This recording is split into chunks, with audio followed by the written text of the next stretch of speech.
Ladies and gentlemen, our last speaker of the day, but very far from the least, is our host, another of our hosts from this region. Ladies and gentlemen, I'd like you to give her an enormous round of applause, not only to welcome her to the stage, but to say thank you to Yorkshire for hosting us again in this wonderful conference. Ladies and gentlemen, Jane Collins.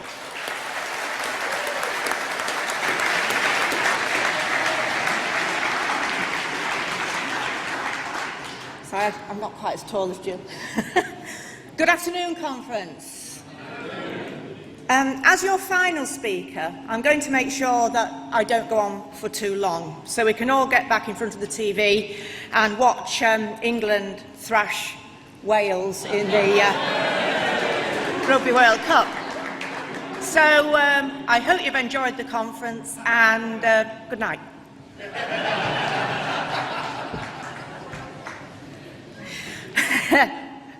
Well, as employment spokeswoman for UKIP, I have the important job of ensuring that in the referendum campaign, the message about jobs and growth thriving outside the EU is understood by every single voter. It's the decision which will be at the heart of people's minds whether to support Britain leaving the EU or not. And make no mistake, the inside will trot out the usual lines about 3 million jobs being at risk if we leave the stranglehold of Brussels. As if having our own World Trade Organization agreement and deciding our own employment rules would be detrimental. People will vote according to the number of pounds in their pockets. And it's thanks to UKIP that these are actual pounds and not euros.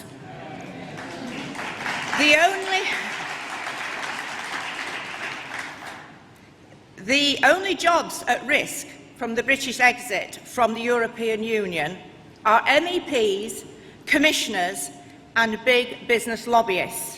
And my colleagues and I would be delighted if we were the turkeys voting for Christmas.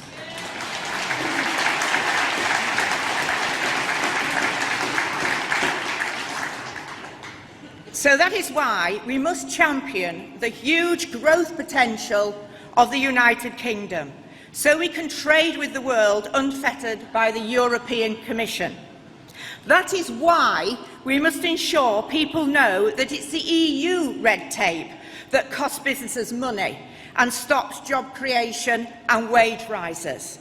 And that is why we must explain that it is uncontrolled migration caused by the EU open borders that leads to wage compression around the country.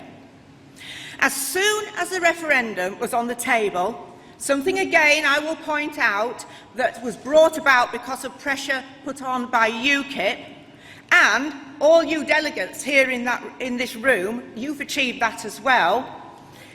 We had voices from big business screaming out how important the EU was. Well, of course it's important for them.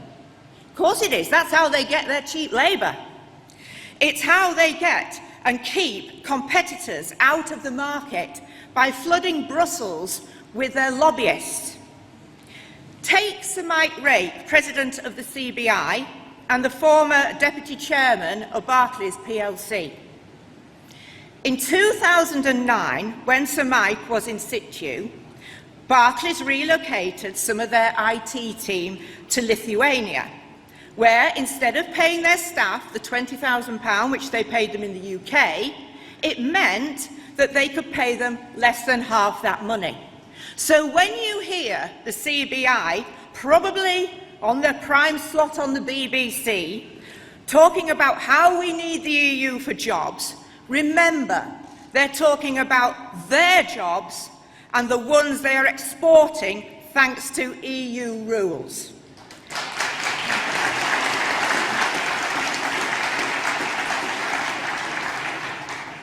In contrast, the Federation of Small Businesses, the companies that are the actual backbone of the British economy, released a survey showing results that small businesses are starting to realise the negative effects of the EU on their companies. But there's a lot of work to be done, because what it also showed was that there are a large number of people who still think that because they're involved in exporting goods to the EU, they need to be part of a political union to do this. You don't. That is rubbish. Now, to debunk this most frequently used scare tactic, we only need to refer to the co-author of the 3 Million Jobs research, Professor Ian Begg. He said the claims were a false perspective.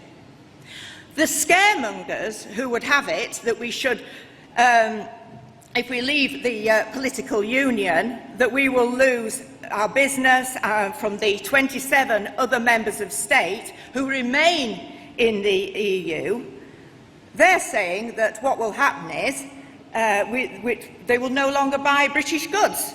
Again, it is all scare tactics, as if there would be no need for the financial services based in the City of London, or there would be no need of our mineral extracts, and there would be no need of the pharmaceutical goods that we currently export to the EU en masse to the countries in the EU.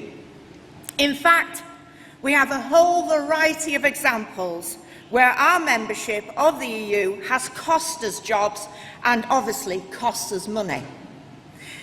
Here in the Yorkshire and North Lincolnshire region, we have had the closure of both Eggborough Power Station and Ferrybridge Power Station, totalling over 400 job losses as a direct consequence of the drive to meet EU emission targets. Tata Steel blamed cripplingly high electricity costs, pushed up by the green taxes to meet EU targets.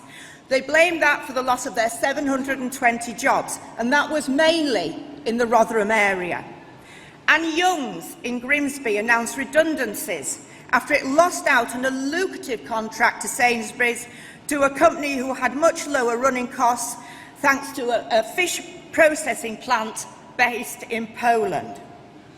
Now, in complete contrast, the chairman of Vauxhall, who employs 35,000 people, operates 2 plants, said it would be unthinkable that the rest of the EU would shun a trade deal in the case of Brexit, and said the company would continue its operations as usual.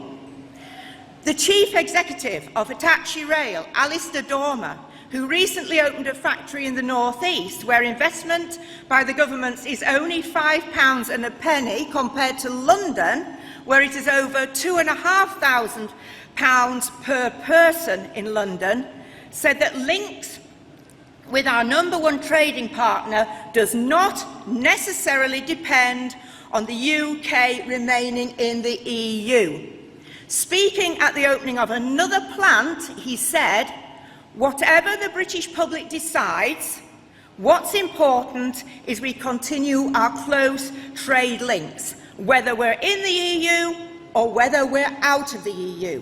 He added, quite poignantly at the end, "You don't build a factory like this unless you're here for the long haul."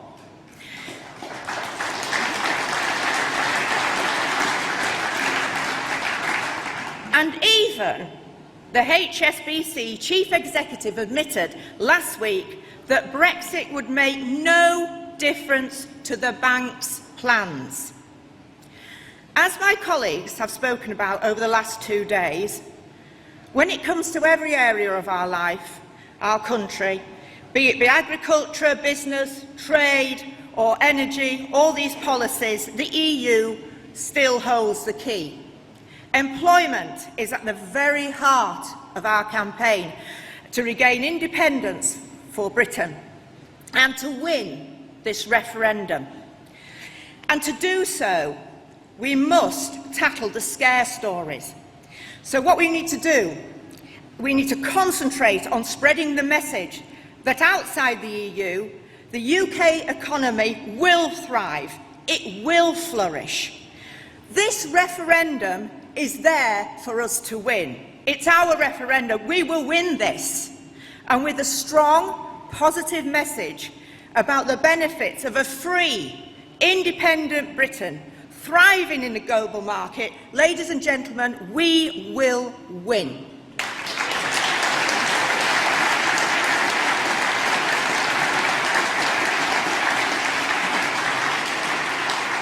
Well, thank you very much for listening to me. I told you I was going to keep it short and sweet because obviously I aren't your final speaker. So I'm going to go and sit back down. But before I go, can I just mention my charities? Right. I would just like to mention that if you've noticed on the cloakroom, we've had charities running the cloakroom over the last couple of days at conference. The first one was for Pilgrim Bandits on Friday, and you all gave very generously there. That is sponsored by my cook and my fellow Yorkshire and North Lincolnshire MEP. But today it's a private charity called High Hopes. It's in Rotherham, it's run in Rotherham, and it's for disabled and disadvantaged children who go and ride there on a weekend. And please, I'm asking you, would you please give generously, as you always are, to this charity, because these children actually wait all week to go and ride these ponies. And I go there and visit, and the look on their faces is absolutely priceless. So please, thank you for what you've given already, but please, before you leave, still give generously to this very, very worthy charity. Thank you.